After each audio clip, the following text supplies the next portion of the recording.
एक 24 कामगार आहेत. 24 कामगार 20 दिवसात. बघा हे कामगार आहेत, हे दिवस आहेत. म्हणजे 24 कामगार. मी इथं काय करू माहिती का? 24 कामगार देतो. 24 कामगार काय करतात? 24 कामगार 20 दिवसात काम करतात. हे आता इथे काय दिले मित्रांनो? 30 कामगार दिले. 30 कामगार दिले, दिवस दिलेच नाही. म्हणजे 30 कामगार मी इथे लिहून घेतले. कामगाराच्या ठिकाणी कामगार आणि दिवसाच्या ठिकाणी दिवस. किती दिवसात जरा माहित नाही मित्रांनो. किती दिवसात तरी माहित नाही म्हणून आपण एक्स लिहून घेतो. इथपर्यंत काय आवडेल मित्रांनो? बघा काय केलं?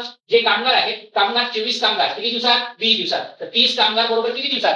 माहित नाही, x दिवसात. आता काय करणार मित्रांनो माहितीये का? याला तुम्ही बेस लिहून घेणार. त्याला बघा कसं लिहिणार माहितीये का? 24 छदस्थ आणि 30 असं लिहिणार. बरोबर. याला काय करायचं? याला बेस्ट करायचं मित्रांनो. त्याला बेस्ट करायचं म्हणजे काय माहितीये का? खालची संख्या ही वरी आणि वरची संख्या ही खाली. आता काय वरची संख्या ही खाली आहे, आता खालची संख्या वर करा. म्हणजे बेस्ट होणार. म्हणजे x वर लिहायचा आणि 20 हा खाली लिहायचा.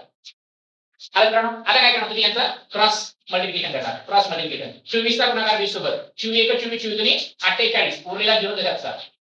बरोबर. बरोबर. आता काय माहिती का? 30 चा गुणाकार 1 सोबत. 30x. 30x.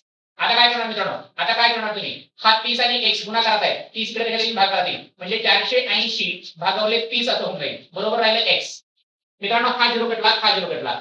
इथं 3 1 3 उरला 1. 1 आणि 8 झाले. 3 सख 18 6 चा भाग. म्हणजे इथे झाले 16. x बरोबर काय मित्रांनो? 16. आणि x म्हणजे काय म्हणजे आपल्याला? x म्हणजे हे काय माहिती का? दिवस आहे मित्रांनो. x म्हणजे काय आहे? दिवस आहे. समजा जर 24 माणसं 20 दिवसात काम करत असतील तर तेच काम 30 माणसं 16 दिवसात कंप्लीट करतात. म्हणून ऑप्शन क्रमांक बघा कुठे आहे? ऑप्शन हा क मध्ये आहे. ऑप्शन का क मध्ये आहे. तर नेक्स्ट